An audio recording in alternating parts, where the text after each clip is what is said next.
Good morning. ಇವಾಗ ಬೆಳಗ್ಗೆ 10 ಗಂಟೆ ಆಗಿದೆ.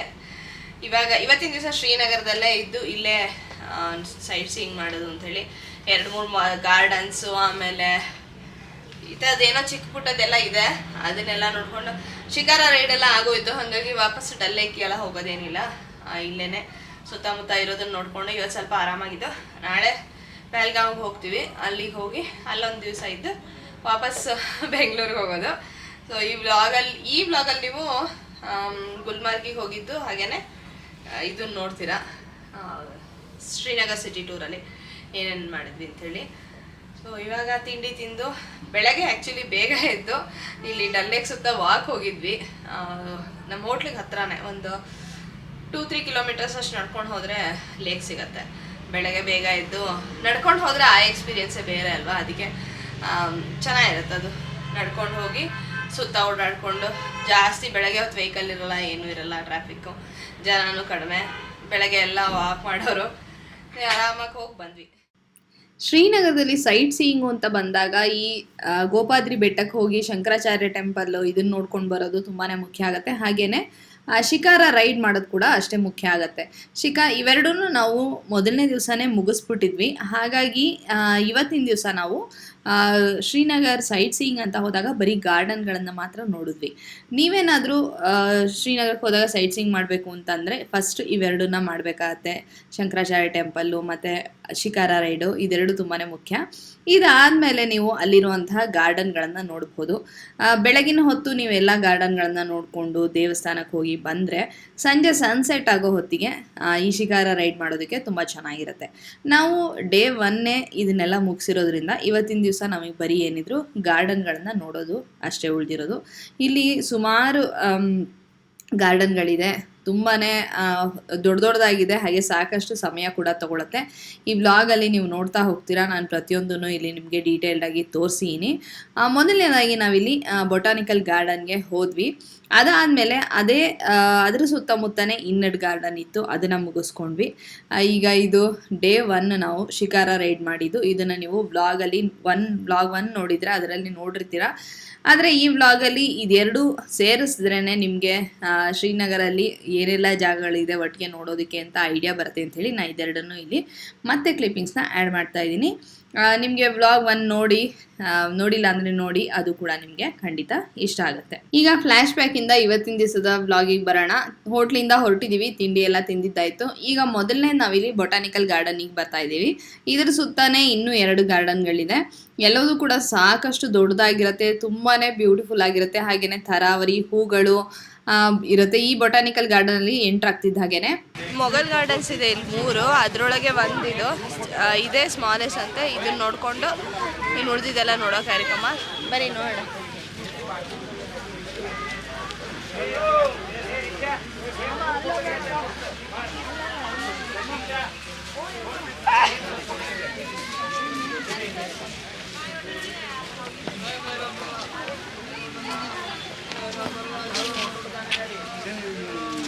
ಸಾಕಷ್ಟು ಇಲ್ಲಿ ಬೇರೆ ಬೇರೆ ಥರದ ಹೂವಿದೆ.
ಪಾರ್ಕಲ್ಲಿ ಓಡಾಡೋಕ್ಕೆ ಯಾವಾಗಲೂ ಚೆನ್ನಾಗಿರುತ್ತಲ್ವ, ವೆದರು ತಣ್ಣಗಿದ್ದಾಗ ಇನ್ನೂ ಚೆನ್ನಾಗಿ ಅನಿಸುತ್ತೆ. ಬನ್ನಿ ಇಲ್ಲಿಗೆ, ನೋಡೋಕ್ಕೆ ಚೆನ್ನಾಗಿದೆ. ಬಗೆ ಬಗೆ ಹೂಗಳು, ನೀರು, ಹಸಿರು ಎಲ್ಲ ಚೆನ್ನಾಗಿದೆ.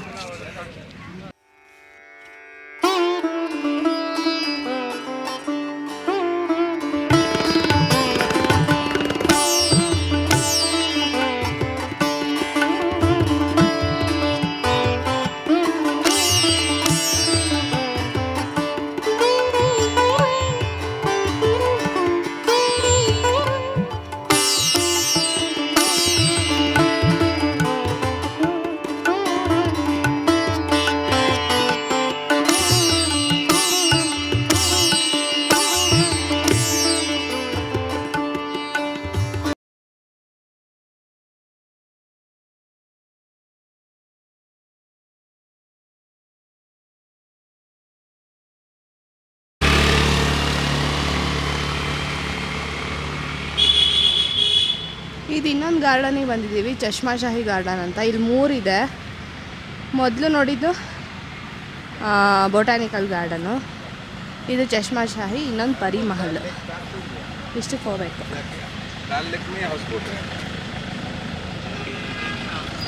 ಇಲ್ಲಿ CRPF ನೋಡಿದ್ದು ಸೆಕ್ಯೂರಿಟಿ ಚೆಕ್ ನಡೀತಾ ಇತ್ತು. ಹಾಗಾಗಿ ನಾವು ಇಲ್ಲಿ ಕಾರಿಂದ ಇಳಿದು ಮತ್ತೆ ಪುನಃ ಕಾರಲ್ಲಿ ಕೂತ್ಕೊಂಡು ಹೋಗ್ತಾ ಇದ್ದೀವಿ. ಈಗ ಪರಿ ಮಹಲ್ ಅಂತ ಇದೆ, ಅಲ್ಲಿಗೆ ಹೋಗ್ತಾ ಇದ್ವಿ. ಅಲ್ಲಿಂದ ವಾಪಸ್ ಬರ್ತಾ ಚಶ್ಮಾಶಾಹಿ ಗಾರ್ಡನ್ಗೆ ಹೋಗೋಣ ಅಂಥೇಳಿ. ಯಾಕೆಂದರೆ ಇಲ್ಲಿ ಹೋಗ್ತಾ ನೋಡಿದ್ವಿ ತುಂಬ ರಶ್ ಇತ್ತು, ಹಾಗಾಗಿ ಪರಿ ಮಹಲ್ಗೆ ಹೊಟ್ಟೋಗೋಣ. ಅಲ್ಲಿ ಮುಗಿಸ್ಕೊಂಡು ವಾಪಸ್ ಬರ್ತಾ ಇದು ನೋಡೋಣ ಅಂತ ಅಂದ್ಕೊಂಡು.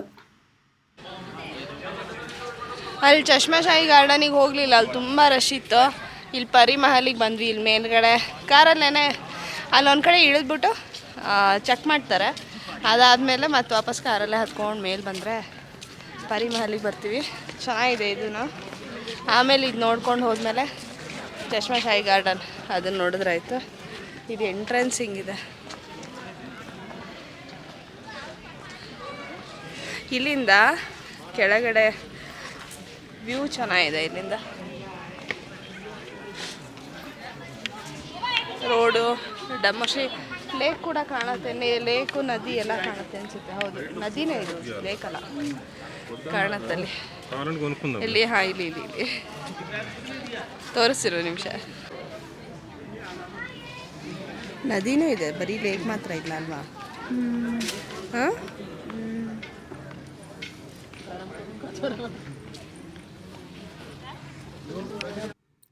ಈ ಪರಿ ಮಹಲ್ಲು ಈ ಗಾರ್ಡನ್ನು 5ರಿಂದ 6 ಲೆವೆಲಲ್ಲಿ ಇದೆ. ಒಂದೊಂದು ಲೆವೆಲ್ಗೂ ಹತ್ಕೊಂಡು ಹೋಗೋಕ್ಕೆ ಸೈಡಲ್ಲಿ ಮೆಟ್ಲುಗಳಿದೆ, ಹತ್ಕೊಂಡು ಮೇಲೆ ಹೋಗ್ಬೋದು. ಇಲ್ಲಿ ಮೇಲೆ ಹೋದರೆ ಅಲ್ಲೊಂದು ಸ್ವಲ್ಪ ಲಾನು, ಹೂವಿನ ಗಿಡಗಳು, ಮರಗಳು, ಈ ಥರ ಹಾಗೆ ಒಂದೊಂದು ಫ್ಲೋರಲ್ಲಿ ಒಂದೊಂದು ರೀತಿ ಇದೆ. ಇದೊಂಥರ ಹೊಸದಾಗಿ ಅನಿಸ್ತು. ಈ ಥರದ್ದು ನನಗೆ ಉದಯ್ಪುರ್ ನೆನಪಾಯಿತು. ಉದಯ್ಪುರಲ್ಲಿ ನೀವು ಪ್ಯಾಲೇಸ್ ಟೂರ್ ಹೋಗಿದ್ರೆ ಅಲ್ಲೂ ಕೂಡ ನಿಮಗೆ ಬೇರೆ ಬೇರೆ ಲೆವೆಲಲ್ಲಿ ಮರ ಗಿಡಗಳು ಕಾಣುತ್ತೆ.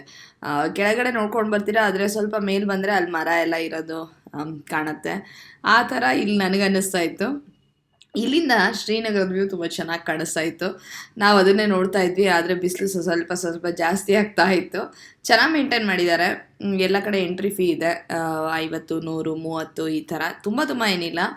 12 ವರ್ಷದ ಒಳಗಿನ ಮಕ್ಕಳಿಗೆ ಸ್ವಲ್ಪ ಹಾಫ್ ಪ್ರೈಸ್ ಏನೋ ಇರುತ್ತೆ ಅನಿಸುತ್ತೆ. ಸೊ ಅದು ಎಲ್ಲ ಕಡೆ ಟಿಕೆಟ್ ತೊಗೊಂಡು ಒಳಗೆ ಹೋಗಿ ಬರ್ಬೋದು. ಇಲ್ಲಿ ಪರಿ ಮಹಲಲ್ಲಿ ಸ್ವಲ್ಪ ರಶ್ ಕಡಿಮೆ ಇತ್ತು, ಅಲ್ಲಿ ಚಶ್ಮಾಶಾಹಿಗಿಂತನೂ. ಈ ರೀತಿ ಹತ್ಕೊಂಡು ಒಂದೊಂದು ಫ್ಲೋರ್ಗೂ ಹೋಗ್ಬೋದು. ಸೈಡಲ್ಲಿ ಮೆಟ್ಲುಗಳಿದೆ, ತುಂಬ ಚೆನ್ನಾಗಿದೆ ಇದು. ಅಂದರೆ ಯಾವಾಗ ಆಗಿದ್ದು, ಯಾರು ಮಾಡಿದ್ದು ಅದೆಲ್ಲ ನಾನು ಅಷ್ಟು ಡೀಟೇಲ್ಸ್ ಓದೋಕ್ಕೆ ಹೋಗಲಿಲ್ಲ. ಅಲ್ಲೆಲ್ಲೂ ಬೋರ್ಡ್ ನಂಗೆ ಕಾಣಿಸ್ಲೂ ಇಲ್ಲ ಅಂತಲೂ ಅಂದ್ಕೊಳ್ತೀನಿ. ಬಟ್ ಇದು ಒಂಥರ ಏನೋ ನನಗೆ ಹೊಸ್ತು ಅಂತ ಅನ್ನಿಸ್ತು. ಮೇಲ್ಗಡೆ ಟಾಪ್ ಫ್ಲೋರಿಗೆ ಗಾರ್ಡನಿಗೆ ಅಲ್ಲಿ ಹೋದರೆ ಅಲ್ಲಿಂದ ಒಂದು ವ್ಯೂ ಪಾಯಿಂಟ್ ಇತ್ತು. ತುಂಬ ಚೆನ್ನಾಗಿದೆ ಈ ಪ್ಲೇಸ್ ಅಂತೂ. ಎಲ್ಲ ಗಾರ್ಡನ್ನಲ್ಲೂ ಮಾಮೂಲಿ ಅಂದರೆ ನಡ್ಕೊಂಡು ಒಂದೇ ಇದರಲ್ಲಿ ಹೋಗ್ತಿದ್ರೆ, ಇಲ್ಲಿ ಬೇರೆ ಬೇರೆ ಲೆವೆಲಲ್ಲಿ ಇತ್ತು. ಈ ಥರದ ಹೂಗಳು ಬಣ್ಣದ್ದು ಇದು ಎಲ್ಲ ಕಡೆನೂ ಎಲ್ಲ ಗಾರ್ಡನಲ್ಲೂ ಸಾಮಾನ್ಯವಾಗಿ ಇದ್ದೇ ಇದೆ. ಆದರೆ ಇದ್ರ ಜಾಗ ಈ ಬೇರೆ ಬೇರೆ ಲೆವೆಲ್ ಏನಿದಿಲ್ಲ, ಇದು ಚೆನ್ನಾಗಿ ಅನ್ನಿಸ್ತು. ಇಲ್ಲಿ 6 ಲೆವೆಲಲ್ಲಿ ಗಾರ್ಡನ್ಗಳಿದೆ. ಅದನ್ನು ನೋಡ್ಕೊಂಡು ಹೋಗೋದಷ್ಟೇ. ಬೇರೆ ಬೇರೆ ಥರದ ಹೂವು, ಗಾರ್ಡನ್ ಅಂದರೆ ಗೊತ್ತಲ್ವ ಏನಿರುತ್ತೆ ಅಂತ, ಬೇರೆ ಬೇರೆ ಥರದ ಹೂವು. ಬಟ್ ಏನಂದರೆ ಇವತ್ತು ತಣ್ಣಗಿದೆ ವೆದರು, ಆದರೆ ಬಿಸಿಲು ಸಿಕ್ಕಾಪಟ್ಟೆ ಇದೆ. ಎಲ್ಲರೂ ನೆರಳಲ್ಲಿ ಕೂತ್ಕೊಂಡು ಹೇಳೋಣ ಅನಿಸ್ತಾ ಇದೆ. ಹೊರಗೆ ಅಂದರೆ ಬಿಸಿಲಿರೋ ಕಡೆಗೆ ಹೋದರೆ ಒಂಥರ ಹಿತವಾಗಿರೋ ಬಿಸಿಲಿಲ್ಲ. ನಂಗೆ ಸ್ವಲ್ಪ ಶೀತ ಆಗಿದೆ. ಜೊತೆಗೆ ಅದಕ್ಕೂ ಆ ಬಿಸಿಲಿಗೆ ಹೋದ ತಕ್ಷಣ ಇನ್ನೂ ಇರಿಟೇಷನ್ ಆಗುತ್ತೆ. ಹಂಗಾಗಿ ಜಾಸ್ತಿ ಬಿಸಿಲಿಗೆ ಹೋಗ್ತಿಲ್ಲ. ಎಲ್ಲ ಫ್ಲೋರು ನೋಡ್ಕೊಂಡು ಬಂದಿದ್ದಾಯಿತು. ಇಲ್ಲೇ ಕೂತ್ಕೊಂಡು ಸ್ವಲ್ಪ ತಣ್ಣಗೆ ಆಮೇಲೆ ಹೋಗೋದು.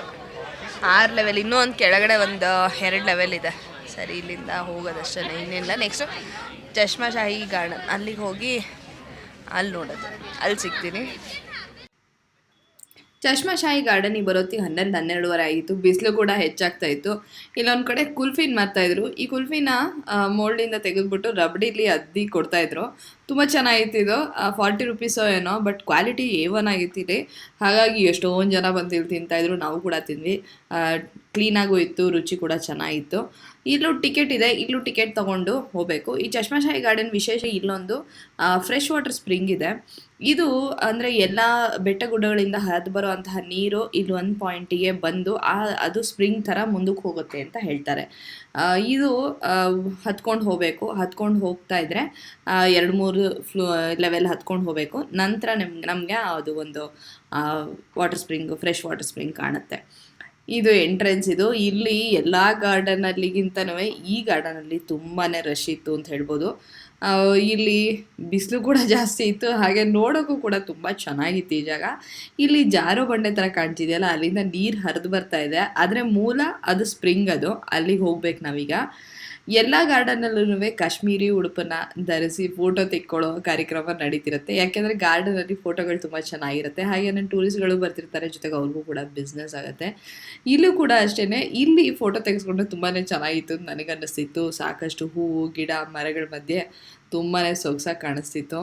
ನಾನು ನಿಮಗೆ ತೋರಿಸ್ತೀನಿ. ಇಲ್ಲಿ ಫೋಟೋ ತೆಗಿಯೋರು ಸಾಕಷ್ಟು ಒಳ್ಳೊಳ್ಳೆ ಪ್ರಾಪ್ಸ್ ಎಲ್ಲ ಇಟ್ಕೊಂಡಿದ್ರು.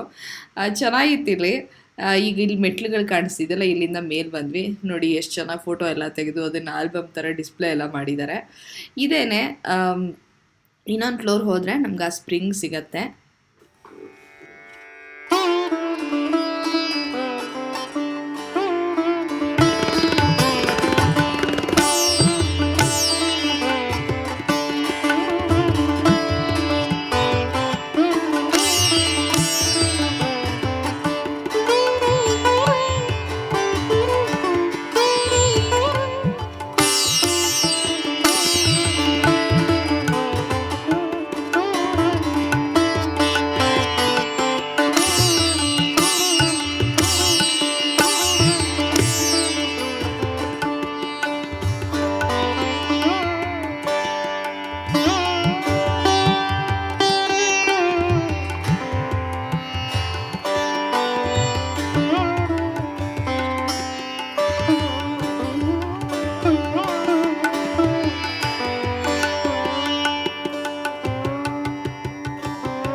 ಬಾದಾಮವಾರಿ ಅಂತೇಳಿ ಇದು ಗೌರ್ಮೆಂಟ್ ಆಫ್ JNK ಅವ್ರದ್ದು ಡಿಪಾರ್ಟ್ಮೆಂಟ್ ಆಫ್ ಫ್ಲೋರಿಕಲ್ಚರ್ ಕಾಶ್ಮೀರ್ ಅಂತ ಬೋರ್ಡ್ ಇದೆ. ಇಲ್ಲೂ ಕೂಡ ಗಾರ್ಡನ್ ಇದೆಯಂತೆ. ಇಲ್ಲಿ ನೋಡೋಣ ಅಂತ ಬಂದ್ವಿ. ಲಾಸ್ಟು ಇದು ಗಾರ್ಡನಿಗೆ ಹೋಗಿದ್ವಲ್ಲ, ಚಶ್ಮೆ ಹೆಸರೇ ಮರ್ತೋಯ್ತು. ಲಾಸ್ಟ್ ಹೋಗಿದ್ವಲ್ಲ, ಅಲ್ಲಿಗೆ ಹೋಗಿ ನೋಡ್ಕೊಂಡು ಆದಮೇಲೆ ಊಟಕ್ಕೆ ಹೋದ್ವಿ. ಕೃಷ್ಣ ಧಾಬಾ ಅಂತ ನಾನು ಫಸ್ಟ್ ವ್ಲಾಗಲ್ಲಿ ತೋರಿಸಿದ್ದೆ. ಅಲ್ಲೇ ಮತ್ತೆ ಊಟ ಮಾಡಿಕೊಂಡು ಇಲ್ಲಿಗೆ ಬಂದಿದ್ದೀವಿ. ಅಂದರೆ ಬಿಸಿಲಿದೆ, ಒಂಥರ 25 ಡಿಗ್ರಿ ಟೆಂಪ್ರೇಚರ್ ಇದ್ರೂ ಬಿಸಿಲು ತುಂಬ ಅನಿಸ್ತಾ ಇದೆ. ಹಾಗಾಗಿ ಅಲ್ಲಿ ಊಟ ಮಾಡೋಕ್ಕೆ ಹೋದಾಗ ಅಲ್ಲೂ ಕೂಡ ತುಂಬ ರಶ್ ಇತ್ತು. ಬಟ್ ಅಲ್ಲೂ ಸ್ವಲ್ಪ ಟೈಮ್ ಆಯಿತು. ಸರಿ, ಅಲ್ಲಿ ಊಟ ಮಾಡಿಕೊಂಡು ಈಗ ಬಾದಾಮವಾರಿ ಮತ್ತು ಇನ್ನೊಂದು ಶಾಲಿಮಾರ್ ಗಾರ್ಡನ್ ಅಂತ ಇದೆ, ಇದೆರಡು ನೋಡಿದ್ರೆ ಆಯ್ತು ಅಷ್ಟೇ. ಬಟ್ ಇವತ್ತಿನ ಬಿಸಿಲು ಮತ್ತು ತಡ್ಕೊಳಕ್ಕಾಗ್ತಿಲ್ಲ. ನಮ್ಮ ಬೆಂಗಳೂರಲ್ಲಿ ಹೈ ರೈಸ್ ಬಿಲ್ಡಿಂಗ್ಗಳಿರುತ್ತಲ್ವ, ಸೊ ಬಿಸಿಲು ಇದ್ರೂ ಹೈ ರೈಸ್ ಬಿಲ್ಡಿಂಗಿಂದ ಅಷ್ಟೊಂದು ನಮಗೆ ತಟ್ತಿರಲ್ಲ, ಅವಾಯ್ಡ್ ಆಗ್ತಿರತ್ತೆ. ಇಲ್ಲ ಅಷ್ಟೊಂದೆಲ್ಲ ಹೈ ರೈಸ್ ಬಿಲ್ಡಿಂಗ್ ಎಲ್ಲ ಇಲ್ಲ ಇಲ್ಲಿ. ಹಾಗಾಗಿ ಎಲ್ಲಿ ಹೋದರೂ ಬಿಸಿಲು. ಕಾರಲ್ಲಿ ಹೋಗ್ತಿದ್ರು ಹುಡುಗರು ಸಿಕ್ಕಾಬಿಡೆ ಬಿಸಿಲು ಉದಿಸ್ತಾ ಇರುತ್ತೆ. ಸೊ ಇವಾಗ ಇಲ್ಲಿ ಹೋಗಿ ಇಲ್ಲೂ ಗಾರ್ಡನ್ನು, ಅದೇ ಫ್ಲೋರಿಕಲ್ಚರ್ ಡಿಪಾರ್ಟ್ಮೆಂಟು ಅಂದರೆ ಇನ್ನೇನು ಬಗೆ ಬಗೆ ಹೂವು ಎಲ್ಲ ಇರುತ್ತೆ. ಬಟ್ ಒಂದು ಸತಿ ಇಷ್ಟು ಬಂದಿದ್ದೀವಲ್ಲ, ನೋಡ್ಕೊಂಡು ಹೊಟ್ಟೋಗೋಣ ಅಂತೇಳಿ. ಬನ್ನಿ ನೋಡೋಣ ಏನೇನು ಸಿಗುತ್ತೆ ಅಂತೇಳಿ.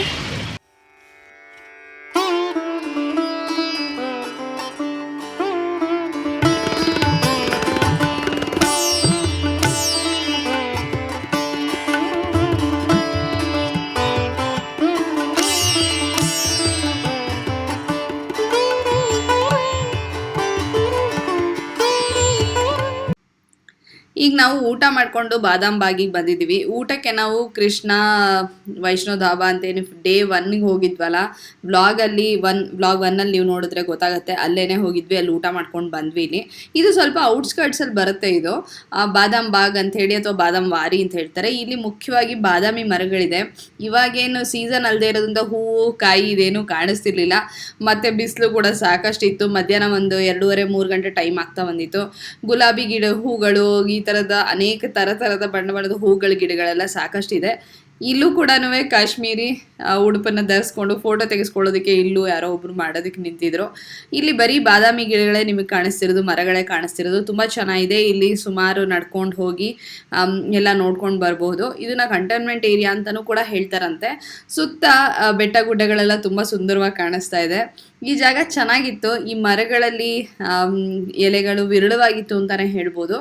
ಈ ಜಾಗಕ್ಕೆ ಬಂದು ಇಲ್ಲೊಂದು ಸ್ವಲ್ಪ ಹೊತ್ತು ಸಮಯ ಕಳೆದು ಇಲ್ಲೂ ಕೂಡ ನಮಗೆ ಚೆನ್ನಾಗಿ ಅನ್ನಿಸ್ತು. ಇಲ್ಲಿಗೆ ತುಂಬ ಕಡಿಮೆ ಜನ ಇಲ್ಲಿಗೆ ಬರ್ತಾರೆ. ಆ್ಯಕ್ಚುಲಿ ಹೇಳಬೇಕು ಅಂತಂದರೆ ಎಲ್ಲರೂ ಇಲ್ಲಿಗೆ ಬರೋದಿಲ್ಲ. ಯಾಕೆಂದರೆ ಎಷ್ಟೊಂದು ಜನಕ್ಕೆ ಗೊತ್ತಿರಲ್ಲ. ಇಲ್ಲಿ ನಮ್ಮ ಕ್ಯಾಬ್ ಡ್ರೈವರ್ ಕರ್ಕೊಂಬಂದರು. ಶ್ರೀನಗರಲ್ಲಿ ಸಾಕಷ್ಟು ಗಾರ್ಡನ್ಗಳಿದೆ ನೋಡ್ಕೊಂಡು ಬರೋದಕ್ಕೆ. ಬೆಳಗಿಂದ ಸಂಜೆವರೆಗೂ ನೋಡ್ತಾನೆ ಇರ್ಬೋದು. ಅಂಥದ್ರಲ್ಲಿ ಎಲ್ಲದನ್ನು ನೋಡಿದ್ಮೇಲೆ ಇದು ತುಂಬ ಮುಖ್ಯ ಆಗಿರುವಂಥ ಈ ಬಾದಾಮ್ ಬಾಗಿಗೆ ಬರಲೇಬೇಕಾಗತ್ತೆ.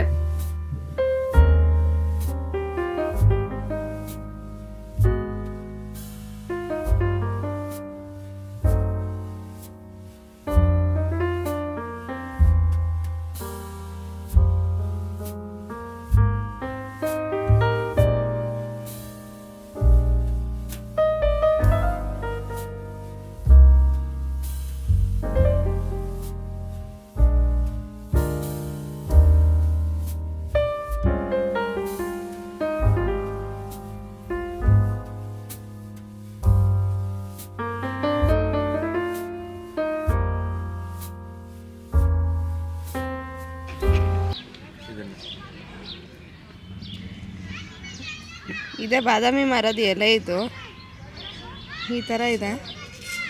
ಬೊಂಬಾಟ್ ಭೋಜನಲ್ಲಿ ಬರ್ತಾರಲ್ಲ ಗೌರಿ ಸುಬ್ರಹ್ಮಣ್ಯ ಅವ್ರಿಗೆ ಕೊಟ್ಟರೆ ಅದರ ಕಷಾಯನ ಏನಾರು ಒಂದು ಔಷಧಿ ಹೇಳೇ ಬಿಡ್ತಾರೆ ಇದರಲ್ಲಿ. ಈ ಥರ ಪುಟ್ಟ ಎಲೆಗಳಿದೆ. ಬಟ್ ಸುಮಾರು ಮರದಲ್ಲಿ ಎಲೆಗಳು ಕಡಿಮೆನೇ ಇದೆ.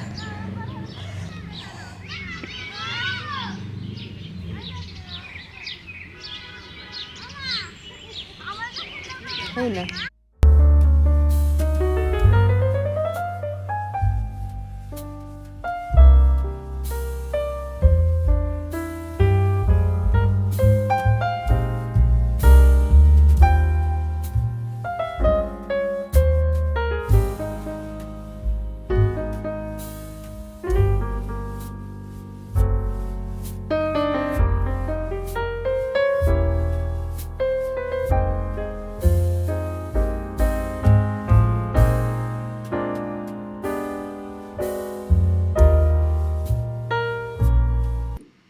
ಈ ಬಿಲ್ಡಿಂಗ್ ಕಾಣಿಸ್ತಿದೆಯಲ್ಲ, ಇದ್ರದ್ದು ವಿಶೇಷತೆ ಏನಾರೋ ಇರ್ಬೋದೇನೋ ಅಂತ ನಿಮ್ಗೆ ಅನ್ಸೋಕೆ ಮುಂಚೆ ನಾನು ಹೇಳ್ತೀನಿ. ಇದೇನೂ ಅಲ್ಲ, ಇದು ರೆಸ್ಟ್ ರೂಮ್. ಇದು ಹೊರಗಡೆಯಿಂದ ನೋಡೋದಕ್ಕೆ ತುಂಬ ಚೆನ್ನಾಗಿ ಕಾಣಿಸ್ತಾ ಇತ್ತು, ಹಾಗಾಗಿ ನಿಮಗೂ ಕೂಡ ತೋರಿಸ್ತಾ ಇದ್ದೀನಿ. ಆದರೆ ಒಳಗಡೆ ಅಂಥ ಮೇಂಟೆನೆನ್ಸ್ ಇರಲಿಲ್ಲ. ನೀರಿತ್ತು, ಎಲ್ಲಿ ಹೋದ್ರೂ ನಿಮಗೆ ರೆಸ್ಟ್ ರೂಮ್ಗಳಲ್ಲಿ ಧಾರಾಳವಾಗಿ ನೀರಿರುತ್ತೆ. ಆದರೆ ಸ್ವಚ್ಛತೆ ಕಾಪಾಡೋದು ಕಡಿಮೆ ಅಂತಲೇ ಹೇಳ್ಬೋದು. ಎಲ್ಲ ಕಡೆನೂ ಅಲ್ಲ, ಕೆಲವು ಕಡೆ ಅಂತೂ ತುಂಬಾ ಮೇಂಟೆನೆನ್ಸೇ ಇರೋದಿಲ್ಲ. ಬಾದಾಮ್ ವಾರಿಗೆ ಜನಗಳು ಬರೋದು ತುಂಬ ಕಡಿಮೆ ಅಂತೆ. ಆದರೆ ನಮಗಂತೂ ಈ ಜಾಗ ತುಂಬ ಇಷ್ಟ ಆಯಿತು. ಇದಾದಮೇಲೆ 2 ಜಾಗಗಳನ್ನು ನೋಡಿಕೊಂಡು ನಾವು ಮುಂದೆ ಹೋದ್ವಿ. ಒಂದು ಹಜರತ್ ಬಾಲವ್, ಇಲ್ಲಿಯ ಮಾಸ್ಕು. ಇದು ಕೂಡ ಒಂದು ಟೂರಿಸ್ಟ್ ಪ್ಲೇಸ್ ಆಗಿ ನಿಲ್ಲತ್ತೆ. ಇಲ್ಲಿ ಕೂಡ ಒಳಗೆ ಹೋಗಬೇಕು ಅಂದರೆ ನಾವು ತಲೆಯಿಂದ ಕಾಲವರೆಗೆ ಸರಿಯಾಗಿ ದೇಹನ ಕವರ್ ಮಾಡ್ಕೊಂಡಿರೋಂಥ ಉಡುಪನ್ನು ಧರಿಸಿ ಹೋಗಬೇಕಾಗತ್ತೆ ಹೆಂಗಸರಿಗೆ. ಅದು ಕೂಡ ಒಂದು ಜಾಗದವರೆಗೂ ಬಿಡ್ತಾರೆ, ಅಲ್ಲಿಂದ ಮುಂದಕ್ಕೆ ಬಿಡೋದಿಲ್ಲ. ಅಲ್ಲಿಂದ ಮುಂದಕ್ಕೆ ಗಂಡಸರುಗಳಿಗೆ ಮಾತ್ರ ಹೋಗೋದಕ್ಕೆ ಅವಕಾಶ ಇದೆ. ಇಲ್ಲಿ ಒಂದು ಪ್ರಪಂಚದಲ್ಲೇನೆ ಅತಿ ದೊಡ್ಡ ಕುರಾನ್ ಇಲ್ಲಿದೆಯಂತೆ. ಇದು ಕೆಲವು ವರ್ಷಗಳ ಹಿಂದೆ ಬೆಂಕಿ ಅವಘಡ ಸಂಭವಿಸಿದಾಗ ಕುರಾನಿನ ಸುತ್ತಲಿನ ಭಾಗ ಸುಟ್ಟು ಹೋಗಿ ಮಧ್ಯ ಮಾತ್ರ ಹಾಗೆ ಉಳ್ಕೊಂತು ಅಂತ ಹೇಳ್ತಾರೆ. ಅದೇನೆ ಅಲ್ಲಿ ಒಳಗೆ ಹೋಗಿ ನೋಡಿಕೊಂಡು ಬರ್ಬೋದು. ಇದು ಒಂದಾದಮೇಲೆ ನಾವು ಶಾಲಿಮಾರ್ ಗಾರ್ಡನಿಗೆ ಬಂದಿದ್ದೀವಿ. ಇದು ಅತಿ ದೊಡ್ಡ ಗಾರ್ಡನ್ ಅಂತ ಹೇಳ್ತಾರೆ. ಇಲ್ಲಿ ಶ್ರೀನಗರದಲ್ಲಿ ಇರುವಂತಹ ಗಾರ್ಡನ್ಗಳಲ್ಲಿ ನಿಜವಾಗ್ಲೂ ಅತಿ ದೊಡ್ಡದಾಗಿ ಇದೆ. ಸಾಕಷ್ಟು ನಡೆದ್ವಿ. ಇಲ್ಲೂ ಕೂಡ ಇಲ್ಲಿ ತುಂಬ ಹಳೆಯ ಚಿನಾರ್ ಮರಗಳಿದೆ. ಚಿನಾರ್ ಮರ. ಶಾಲಿಮಾರ್ ಗಾರ್ಡನ್ಸಿಗೆ ಬಂದ್ವಿ. ಇದೇನೇ ಇವತ್ತಿನ ಲಾಸ್ಟ್ ಸ್ಟಾಪ್. ಇದು ಆ್ಯಕ್ಚುಲಿ ಬಿಗ್ಗೆಸ್ಟ್ ಗಾರ್ಡನ್ ಅಂತೆ. ಬೆಳಗಿಂದ 4 ಗಾರ್ಡನ್ನು, ಇದು 5ನೇ ಗಾರ್ಡನ್ ನೋಡಿದ್ದಾಯಿತು. ಅಲ್ಲಿ ಹಜರತ್ ಬಲ್ ಇದಿತ್ತಲ್ಲ ದರ್ಗಾ, ಅಲ್ಲೇ ನಾನು ಒಳಗೆ ಹೋಗಲಿಲ್ಲ. ಯಾಕೆಂತಂದರೆ ಒಂದು ಫುಲ್ ಕವರ್ ಆಗಿರಬೇಕು, ಆಮೇಲೆ ಒಳಗೆ ಹೋದ್ರೂ ಫಸ್ಟ್ ಒಂದು ಹಾಲ್ ಇದೆಯಂತೆ, ಅಲ್ಲಿವರೆಗೆ ಮಾತ್ರ ಬಿಡ್ತಾರಂತೆ. ನನ್ನ ಹಸ್ಬೆಂಡ್ ಒಳಗವರೆಗೂ ಹೋಗಿ ನೋಡ್ಕೊಂಬಂದರು. ಯಾವುದೋ ಒಂದು ವರ್ಷದಲ್ಲಿ ಬೆಂಕಿ ಬಿದ್ದು ಅಲ್ಲಿ ಅದೆಲ್ಲ ಹಾಳಾಗಿ ಮತ್ತೆ ಹೊಸದಾಗಿ ಕನ್ಸ್ಟ್ರಕ್ಷನ್ ಮಾಡಿದ್ರಂತೆ. ಕುರಾನು ದೊಡ್ಡ ಕುರಾನ್ ಇದೆಯಂತಲ್ಲ ಒಳಗಡೆ, ಅದ್ರ ಸುತ್ತ ಸುಟ್ಟೋಗಿ ಮಧ್ಯ ಮಾತ್ರ ಹಾಗೆ ಉಳ್ಕೊಂಡಿತ್ತಂತೆ. ಐ ಥಿಂಕ್ ವರ್ಲ್ಡಲ್ಲಿ ಬಿಗ್ಗೆಸ್ಟ್ ಕುರಾನು ಆ ಥರ ಏನೋ ಅನಿಸುತ್ತೆ, ಗೊತ್ತಿಲ್ಲ, ಐ ಆಮ್ ನಾಟ್ ಶೋರ್. ಇದೇ ನಮ್ಮ ಡ್ರೈವರ್ ಹೇಳ್ತಿದ್ದು, ಅಲ್ಲಿತ್ತು ಅದಿದೆ. ಸೊ ಅಲ್ಲಿನೇನು ಒಳಗೆ ಹೋಗೋಕ್ಕಾಗಲಿಲ್ಲ. ಅಲ್ಲಿ ನನ್ನ ಹಸ್ಬೆಂಡ್ ಹೋಗಿ ನೋಡ್ಕೊಂಡು ಬಂದರು. ಅದಾದಮೇಲೆ ಶಾಲಿಮಾರ್ ಗಾರ್ಡನ್ನು, ಇದೇನೇ ಲಾರ್ಜೆಸ್ಟ್ ಅಂತೆ. ಇಲ್ಲೂ ಅದೇ ಥರದ ಹೂಗಳು, ಗಿಡಗಳು, ಗುಲಾಬಿ ಎಲ್ಲ ಇದೆ. ನೋಡೋಣ ಏನಿದೆ ಅಂತೇಳಿ. ನಿಮಗೆಲ್ಲ ಅಂದರೆ ತುಂಬ ಡೀಟೇಲ್ಡಾಗಿ ತೋರಿಸೋವಂಥದ್ದು ಏನಿಲ್ಲ. ನನಗಂತೂ ಸಾಕಷ್ಟು ವಾಕಿಂಗ್ ಮಾಡೋ ಅಷ್ಟಿದೆ ನಡ್ಕೊಂಡು. ಬಟ್ ಅದೇ ಥರ ಬೆಳಗ್ಗೆಯಿಂದ ನಾವೇನು ಚಶ್ಮೇಶ ಬೇರೆ ಗಾರ್ಡನ್ಗಳೆಲ್ಲ ನೋಡಿದ್ವಲ್ಲ, ಅದೇ ಥರನೇ ಇರೋದು, ಇನ್ನೇನೂ ಇಲ್ಲ.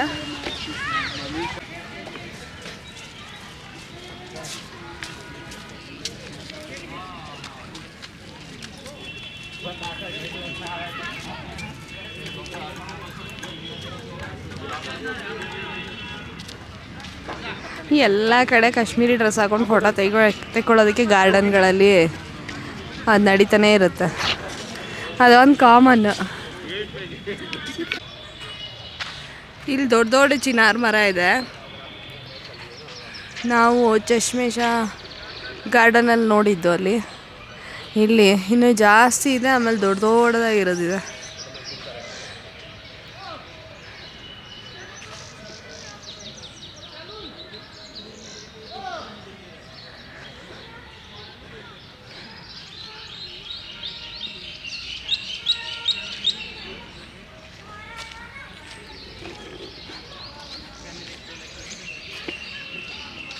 ಇಲ್ಲೊಂದು ಚಿನಾರ್ ಮರ ಇದೆ. ಇದು 365 ವರ್ಷಗಳಷ್ಟು ಹಳೇದಂತೆ.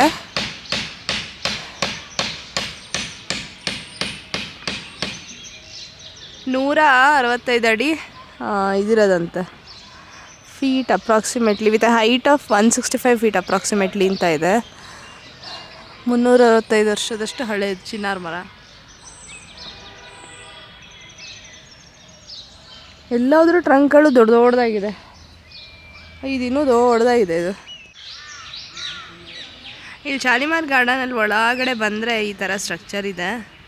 ಇದೇನು ಗೊತ್ತಿಲ್ಲ. ಇದು ಡೆಫಿನೆಟಾಗಿ ಇದು ಯಾವುದೋ ಹಿಂದೊಂದು ಕಾಲದಲ್ಲಿ ಏನೋ ಒಂದು ದೇವಸ್ಥಾನನೋ ಅಥವಾ ಒಂದು ದಿಬ್ಬದ ಥರನೋ ಇನ್ನೇನೋ ಒಂದಿತ್ತು ಅನಿಸುತ್ತೆ. ಆಮೇಲೆ ಇನ್ವೇಷನಲ್ಲಿ ಏನೇನಾಗಿ ರೂಪಾಂತರಗೊಂಡು ಏನೋ. ಇಲ್ಲೆಲ್ಲ ಮುಂದ್ಗಡೆ ಇದು ಮೋಸ್ಟ್ಲಿ ಫೌಂಟೇನ್ಸು ಇದೆಲ್ಲ ಆಮೇಲೆ ಮಾಡಿರೋದು ಅನಿಸುತ್ತೆ. ಇದೇ ಥರ ಅಲ್ಲೂ ಒಂದಿದೆ, ಅಲ್ಲಿ ಹೋದರೆ ಅಲ್ಲೂ ಒಂದಿದೆ. ಬಟ್ ಇದು ಸ್ವಲ್ಪ ದೊಡ್ಡದಾಗಿದೆ. ಇದು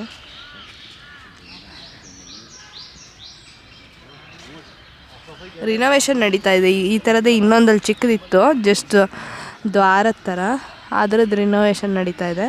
ಇದು ಇನ್ನೂ ಒಳಗೆ ಹೋಗಿಲ್ಲ, ನಾನು ಒಳಗೆ ಹೋಗ್ತೀನಿ.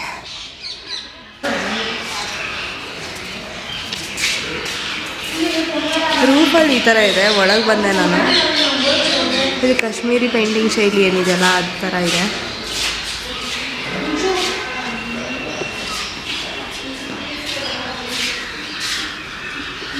ಬಿಟ್ಟರೆ ಈ ಥರ ಸುಮ್ಮನೆ ಇಲ್ಲಿಂದ ಎಂಟ್ರಾಗೋದು, ಇಲ್ಲಿಂದ ಎಂಟ್ರಾಗಬೇಕು.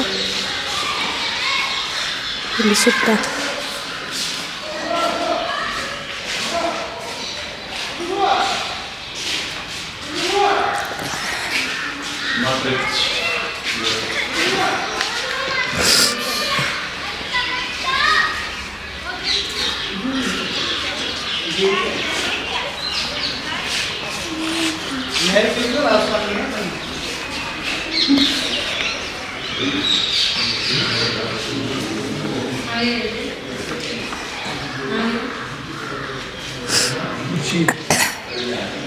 ನಾನು ಆಗಲೇ ಹೇಳಿದ್ನಲ್ಲ ಎಂಟ್ರೆನ್ಸು ಅಂಥೇಳಿ, ಅದೆರಡು ರಿನೋವೇಟ್ ಆಗ್ತಿರೋದು. ಒಂದು ಸೆಕೆಂಡ್ ಝೂಮ್ ಮಾಡಿ ತೋರಿಸ್ತೀನಿ. ಇದು ಮತ್ತು ಇದು ಇಲ್ಲಿ ರಿನೋವೇಷನ್ ನಡೀತಾ ಇದೆ. ಅಲ್ಲಿಂದ ಮುಂದಕ್ಕೂ ಅಲ್ಲಿ ನಡೀತಾ ಇದೆ. ಇನ್ನು ಇದೆಯಲ್ಲ ಮೇನ್ ಎಂಟ್ರೆನ್ಸ್ ಏನಿದೆಯಲ್ಲ ಅಲ್ಲೂ ಕೂಡ ನಡೀತಾ ಇದೆ ನಾವು ಕೆಲಸ. ಮೇನ್ ಎಂಟ್ರೆನ್ಸ್ ಇದೆಯಲ್ಲ ಅಲ್ಲೂ ಕೂಡ ರಿನೋವೇಷನ್ ನಡೀತಿದೆ. ಹಾಗೆ ಈ ಕಡೆದು ಮತ್ತು ಈ ಕಡೆದು ಏನಿದೆಯಲ್ಲ ಇಲ್ಲೂ ಕೂಡ ಏನೋ ರಿನೋವೇಷನ್ ವರ್ಕ್ ನಡೀತಾ ಇದೆ.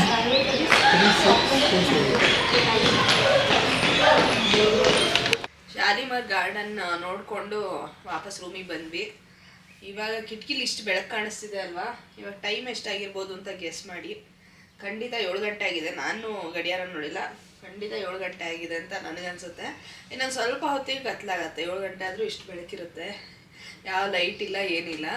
ಇಲ್ಲ ಅಫ್ಕೋರ್ಸ್ ನನ್ನ ತಲೆ ಮೇಲಿದೆ, ಆದರೆ ಕಿಟಕಿ ಹೊರಗಂತೂ ಅಷ್ಟೊಂದು ಲೈಟ್ ಇರೋಕ್ಕೆ ಸಾಧ್ಯನೇ ಇಲ್ಲ. ಇನ್ನೂ ಸನ್ಸೆಟ್ ಆಗಿಲ್ಲ, ಅದಕ್ಕೇ. ಸೊ ಬಂದು ಒಂದು ಕಾಫಿ ಮಾಡ್ಕೊಂಡು ಕುಡಿದು ಇವತ್ತೆಲ್ಲ ಪ್ಯಾಕ್ ಮಾಡ್ಕೊಂಡು ನಾಳೆ ಪಹಲ್ಗಾಮ್ಗೆ ಹೋಗಬೇಕು. ಹಾಗಾಗಿ ಇನ್ನೆಲ್ಲೂ ಹೋಗಲಿಲ್ಲ, ಸುಸ್ತಾಗಿ ಹೋಗಿತ್ತು. ಇವತ್ತು ಬಿಸಿಲಂತೂ ಹೆಂಗಿತ್ತು ಅಂದರೆ ತುಂಬ ಟೆಂಪ್ರೇಚರ್ 25 ಡಿಗ್ರಿ ಅಷ್ಟೇ ಇದ್ದಿದ್ದು, ಆದರೆ ಕಣ್ಣಿಗೆ ರ್ಯಾಶ್ ಇತ್ತು. ಕಾರೊಳಗೆ ಕೂತ್ಕೊಂಡ್ರು ಅಷ್ಟೇ, ಅಥವಾ ಓಡಾಡ್ತಿದ್ರು ಗಾರ್ಡನ್ಗಳಲ್ಲಿ ಹೋಗ್ತಿದ್ರು ಅಷ್ಟೇ, ಎಲ್ಲ ಕಡೆಗೆ ಕಣ್ಣಿಗೆ ಸೂರ್ಯ ಬಿದ್ದು ತಲೆ ಎಲ್ಲ ಭಾರ ಆಗ್ಬಿಟ್ಟಿದೆ. ಜೊತೆಗೆ ನನಗೆ ಸ್ವಲ್ಪ ಶೀತನೂ ಆಗಿರೋದ್ರಿಂದ ಸಾಕಾಗೋಗಿತ್ತು. ಇನ್ನೇನು ಹೊರಗೆ ಓಡಾಡೋದು ಬೇಡ. ಇವತ್ತು ಬಂದು ಆರಾಮಾಗಿ ರೂಮಲ್ಲಿ ರೆಸ್ಟ್ ತೊಗೊಂಡು ಪ್ಯಾಕ್ ಮಾಡಿ ಊಟ ಮಾಡಿ ಮಲ್ಕೊಂಡು ಬೆಳಗ್ಗೆ ಎದ್ದು ಪಹಲ್ಗಾಮ್ ಹೋಗೋಣ ಅಂತ ಅಂದ್ಕೊಂಡ್ವಿ.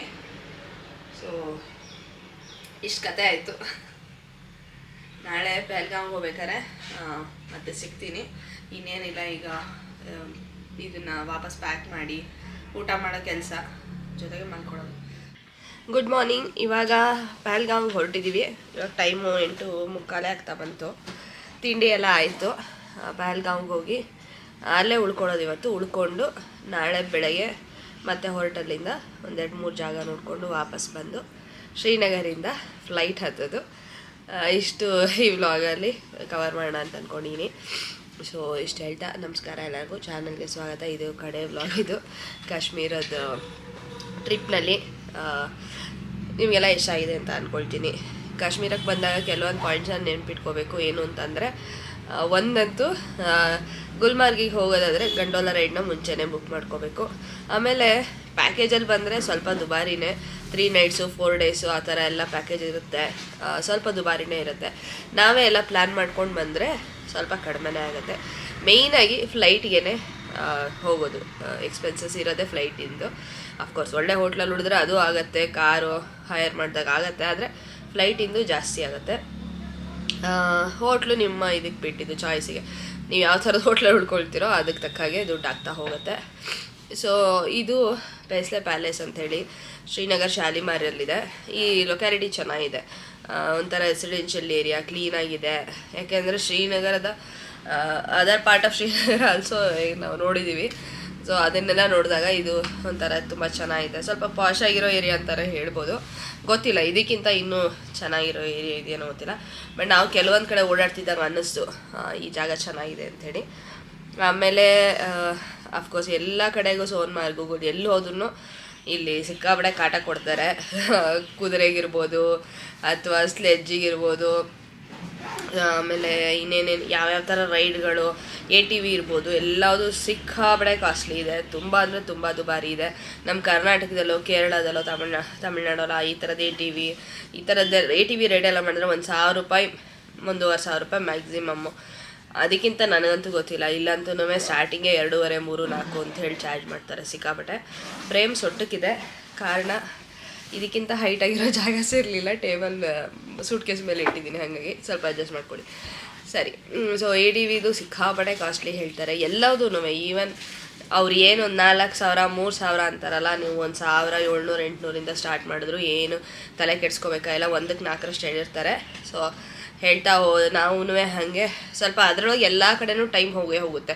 ನಮಗೆ ಹೊರಗಡೆಯಿಂದ ಬಂದಾಗ ದಿನಗಳು ಕಡಿಮೆ ಇರುತ್ತೆ, ಬೇಗ ನೋಡ್ಕೊಂಡು ಹೋಗಬೇಕು ಅನ್ನೋದಿರುತ್ತೆ ಚೆನ್ನಾಗಿ.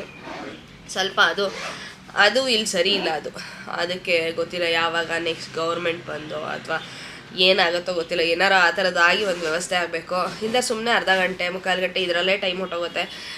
ಆಮೇಲೆ ತುಂಬ ತಲೆ ತಿಂತಾರೆ ಹಿಂದೆ ಬಂದು. ನಮಗೆ ಗುಲ್ಮಾರ್ಗಲ್ಲಂತೂ ನಾವು ಕುದುರೆ ತೊಗೊಳ್ಳಲ್ಲ ಅಂತ ಡಿಸೈಡ್ ಮಾಡಿಬಿಟ್ಟಿದ್ವಿ. ಸುಮ್ಮನೆ 3 ಜನಕ್ಕೆ $4,500 ಬರೀ ಮೇಲೆ ಹತ್ಕೊಂಡು ಹೋಗೋಕೆ. ಆ ಥರ ಟ್ರೆಕ್ಕಿಂಗ್ ನಾವು ಎಷ್ಟು ಮಾಡಿದ್ವೋ ಏನೋ. ನಾವು ಹತ್ಕೊಂಡು ಹೋಗ್ತೀವಿ ಅಂದರೆ ಅದು ಅದು ಇಲ್ದಂಗೆ ಕಾಟ ಕೊಟ್ಬಿಟ್ಟು ಅವನಂತೂ ಗುಲ್ಮಾರ್ಗಲ್ಲಿ. ಸೋನ್ಮಾರ್ಗ್ ಶ್ರೀನಗರ ಜನಗಳು ಎಷ್ಟೋ ವಾಸಿ ಇತ್ತು, ಗುಲ್ಮಾರ್ಗಲ್ಲಂತೂ ಭಾರಿ ಕಂತ್ರಿ ಬುದ್ಧಿ ಮಾಡ್ತಾಯಿದ್ರು. ನಡ್ಕೊಂಡು ಹೋಗ್ತಾ ಇದ್ರೆ ಕುದುರೆಗಳು ಹತ್ತಿರ ಬಂದ್ರೂ ಸ್ವಲ್ಪ ಆ ಕಡೆ ಎಳ್ಕೊಂಡು ಕೊಚ್ಚೆ ಮೇಲೆ ನಡ್ಕೊಂಡು ಹೋಗೋಕ್ಕಲ್ಲ, ನಾವು ಸೈಡಲ್ಲಿ ನಡೀತಿದ್ರೆ ಕುದುರೆಗಳು ಬರ್ತಿದ್ರೆ ಹಾಗೆ ಒಂಥರ ಮೈ ಮೇಲೆ ಬಿಟ್ಕೊಂಡು ಹೋಗೋ ಥರನೇ ಮಾಡ್ತಿದ್ರು. ಭಾರಿ ಕಂತ್ರಿ ಬುದ್ಧಿ ಅಂತ ಅನಿಸ್ತು ನಂಗಂತೂ. ಗುಲ್ಮಾರ್ಗಲ್ಲಿ ನಂಗೆ ಒಂಚೂರು ಇಷ್ಟ ಆಗಲಿಲ್ಲ. ಗಂಡೋಲ ರೈಡ್ ಒಂದೇ ಮೇನ್ ಅಟ್ರಾಕ್ಷನ್ ಗುಲ್ಮಾರ್ಗಲ್ಲಿ, ಬಿಟ್ಟರೆ ಅಲ್ಲಿ ಮತ್ತೆ ನೀವು ಕಾರ್ ಹೈಯರ್ ಮಾಡಿಕೊಂಡು ಉಳಿದಿದ್ದ ಕಡೆ ಎಲ್ಲ ಹೋಗ್ತೀರಾ ಅಂದರೆ ಅದು ಒಂದು 4,000 5,000 ಅಂತಾರೆ. ಈಗೇನು ಅದಕ್ಕೂ ಗೌರ್ಮೆಂಟಿಂದ ಒಂದು ಫಿಕ್ಸ್ ಆಗಿರೋ ರೇಟು ಇದು ಆ ಥರದ್ದು ಏನೂ ಇಲ್ಲ. ಅದೇ ಅನ್ಫಾರ್ಚುನೇಟ್ ಥಿಂಗು. ಆ ಥರ ಇದ್ಬಿಟ್ರೆ ಈ ಗಂಡೋಲ ರೈಡ್ ನೀವು ಆನ್ಲೈನ್ ಬುಕ್ ಮಾಡಿದ್ರೆ 800 ಚಿಲ್ಲರೆ 900 ರೂಪಾಯಿ ಒಳಗೆ ಇರೋದು. ಸೊ ದಟ್ ಇಸ್ ಆ ಥರ ಪ್ರೈಸ್ ಇರುತ್ತೆ. ಇವರು ಎತ್ಕೊಳ್ತಾನೆ ಒಬ್ಬೊಬ್ರಿಗೆ 4,000 5,000 ಬಾಯಿಗೆ ಬಂದಂಗೆ ಹೇಳ್ತಾರೆ. ತುಂಬಾ ನನಗೂ ಒಂದೊಂದ್ಸತಿ ಅಂದರೆ ಈ ಥರ ಬಂದಾಗ ಪಾಪ ಅವ್ರಿಗೂ ಏನೋ ದುಡಿಮೆ ಆಗುತ್ತೆ ಅಂತ ಅನಿಸಿದುಂಟು. ಆದರೆ ಈ ಸತಿ ನನಗೆ ಯಾವ ಜಾಗದಲ್ಲೂ ಪಾಪ ಅಂತ ಅನ್ನಿಸ್ಲೇ ಇಲ್ಲ.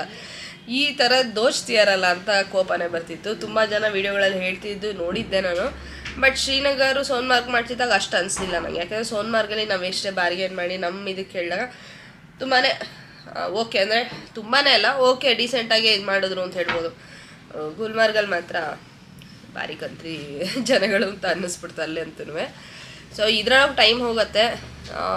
ನಿಮ್ಮ ಸುತ್ತಮುತ್ತ ಫ್ರೆಂಡ್ಸ್ಗಳು ಯಾರು ಹೋಗಿದ್ರೆ ಅಥವಾ ಈ ಥರ ವೀಡಿಯೋಗಳೆಲ್ಲ ನೋಡ್ಕೊಡಿ. ಒಂದಕ್ಕೆ 4 ಹೇಳಿರ್ತಾರೆ, ಅವ್ರು 4,000 5,000 ಅಂದರೆ ನೀವು 1,000 1,500 300 ಆ ಥರ ಶುರು ಮಾಡ್ಕೊಳ್ಳಿ. ಆರಾಮಾಗಿ ಅವ್ರಿಗೂ ಗೊತ್ತಿರುತ್ತೆ ಎಲ್ಲಿಗೋ ಒಂದು ಪಾಯಿಂಟಿಗೆ. ಯಾಕಂದರೆ ನಾವು ಬೇರೆಯವ್ರ ಹತ್ರ ಎಲ್ಲ ಕೇಳ್ತಿದ್ವಲ್ಲ, ನೀವು ಎಷ್ಟು ಕೊಟ್ರಿ ಅಂದರೆ ಹೆಚ್ಚು ಕಡಿಮೆ ನಾವು ಕೊಟ್ಟಿರೋ ಆಸ್ಪಾಸಲ್ಲೇ ಅವರು ಕೊಟ್ಟಿರ್ತಾರೆ. ಹಾಗಾಗಿ ಇದೊಂದು ನೆನ್ಪಿಟ್ಕೊಳ್ಳಿ, ಒಂದಕ್ಕೆ 4 ರೇಟ್ ಹೇಳ್ತಾರೆ. ಹಾಗಾಗಿ ಇದಿಷ್ಟು ಮ್ಯಾನೇಜ್ ಮಾಡ್ಕೊಂಬಂದರೆ ಇನ್ನೂ ಚೆನ್ನಾಗಿ ಗೌರ್ಮೆಂಟ್ ಕಡೆಯಿಂದ ಎಲ್ಲ ವ್ಯವಸ್ಥೆಗಳಾದರೆ ಟ್ರಾವೆಲ್ ಮಾಡೋರಿಗೆ ಒಂಥರ ಪೀಸ್ಫುಲ್ ಆಗಿರುತ್ತೆ. ಇಲ್ದಿದ್ರೆ ಹೋದ ಬಂದ ಕಡೆ ಎಲ್ಲ ಇದೇನೆ. ಈಗ ಪಹಲ್ಗಾಮ್ ಹೋಗ್ತಿದ್ವಿ, ಅಲ್ಲಿನೇನೇನು ಕಾದಿದೆಯೋ ನೋಡೋಣ. ಅಲ್ಲೂ ABC ವ್ಯಾಲಿ ಮತ್ತು ಮಿನಿ ಸ್ವಿಟ್ಜರ್ಲೆಂಡ್ ಇದೆರಡು ಮಾಡಬೇಕು. On the way apple valley ಸಿಗುತ್ತೆ, ಸ್ಯಾಫ್ರನ್ ಬೆಳೆಯೋ ಫೀಲ್ಡ್ಸ್ಗಳು ಸಿಗುತ್ತೆ, ಆಮೇಲೆ ಇಲ್ಲಿ ಬ್ಯಾಟ್ ಮಾಡೋ ಫ್ಯಾಕ್ಟ್ರಿ ಸಿಗುತ್ತೆ, ಇದೆಲ್ಲ ಇದೆ. ಸೊ ನೋಡೋಣ ಏನೇನೆಲ್ಲ ನೋಡ್ತೀನಿ, ಎಷ್ಟೆಷ್ಟು ತೋರಿಸ್ತಾ ಹೋಗ್ತೀನಿ ಅಂತೇಳಿ. ಬನ್ನಿ ಹೋಗೋಣ. ಪಹಲ್ಗಾಮ್ಗೆ ಹೊರಟಿದ್ದೀವಿ. ಶ್ರೀನಗರದಿಂದ ಸ್ವಲ್ಪ ದೂರ ಬಂದ್ವಿ. ಇನ್ನೇನು ಹೈವೇನಲ್ಲಿ ಹೋಗೋಕ್ಕೆ ಶುರುವಾದ ತಕ್ಷಣವೇ ಒಂದು ದೊಡ್ಡ ಬ್ರೇಕ್ ಸಿಕ್ತು. ಯಾಕೆ ಅಂತಂದರೆ CRPFನವ್ರದ್ದು ಕಾನ್ವಾಯ್ ಹೋಗ್ತಾಯಿತ್ತು. ಅದು ಹೋಗ್ತಿದ್ದಾಗ ಎರಡೂ ಕಡೆ ಟ್ರಾಫಿಕ್ನ ನಿಲ್ಲಿಸ್ಬಿಟ್ಟು ಅವ್ರು ಹೋಗಬೇಕಾಗತ್ತೆ. ಹಾಗೆ ನಮ್ಮ ಕಡೆ ಫಸ್ಟ್ ನಿಲ್ಲಿಸಿದ್ರು. ಅದಾದಮೇಲೆ ಇವಾಗೇನು ನಮ್ಮ ಬಲಗಡೆ ವೆಹಿಕಲ್ಗಳೆಲ್ಲ ನಿಂತಿದೆಯಲ್ಲ ಅಲ್ಲಿ ಸ್ಟಾಪ್ ಆಗಿತ್ತು. ಇದು ಹೋಗೋದಕ್ಕೆ ಸುಮಾರು ಒಂದು ಅರ್ಧ ಗಂಟೆಯಿಂದ 3/4 ಗಂಟೆವರೆಗೂ ಸಮಯ ತೊಗೊಳ್ತು. ಹಾಗಾಗಿ ನಾವು ಕಾದು ಹೋಗಬೇಕಾಗಿತ್ತು. ಪಹಲ್ಗಾವ್ ಹೋಗೋದಕ್ಕೆ ಸ್ವಲ್ಪ ತಡ ಆಯಿತು ಇದರಿಂದ ಅಂತ ಹೇಳ್ಬೋದು. ನಮಗೆ ಇವತ್ತಿನ ದಿವಸ ಇಲ್ಲಿ ಪಹಲ್ಗಾವಲ್ಲಿ 2 ಜಾಗಗಳನ್ನ ನೋಡೋ ಪ್ಲ್ಯಾನ್ ಇತ್ತು. ಗೊತ್ತಿಲ್ಲ ಇಲ್ಲಿ ಲೇಟ್ ಆಗಿರೋದ್ರಿಂದ ಏನೇನಾಗತ್ತೋ ಅಂಥೇಳಿ. ಇಲ್ಲಿ ದಾರಿಲಿ ಹೋಗ್ತಾ ಕೇಸರಿ ಬೆಳೆಯುವಂತಹ ಹೊಲ ಕಾಣುತ್ತೆ, ಹಾಗೆಯೇ ಬ್ಯಾಟ್ ಮಾಡೋ ಫ್ಯಾಕ್ಟ್ರಿಗಳು ಸಿಗುತ್ತೆ, ಮತ್ತು ಇಲ್ಲಿ ಡ್ರೈ ಫ್ರೂಟ್ಸು ಕೇಸರಿ ಇದೆಲ್ಲ ಮಾರೋ ಅಂಗಡಿಗಳೆಲ್ಲ ಸಾಲಾಗಿ ಸಿಗುತ್ತೆ. ಇದೆಲ್ಲ ಅದೇ ಅಂಗಡಿಗಳು ನಿಮಗೆ ಇಲ್ಲಿ ಕಾಣಿಸ್ತಿರೋದು. ಇದೆಲ್ಲದ್ರ ಬಗ್ಗೆ ಮುಂದಿನ ವ್ಲಾಗಲ್ಲಿ ನಿಮಗೆ ಡೀಟೇಲ್ಡಾಗಿ ಹೇಳ್ತಾ ಹೋಗ್ತೀನಿ. ಇಷ್ಟು ಹೇಳ್ತಾ ಸಿಗೋಣ ಇನ್ನೊಂದು ಸುಂದರವಾದ ವ್ಲಾಗಲ್ಲಿ. ಧನ್ಯವಾದಗಳು.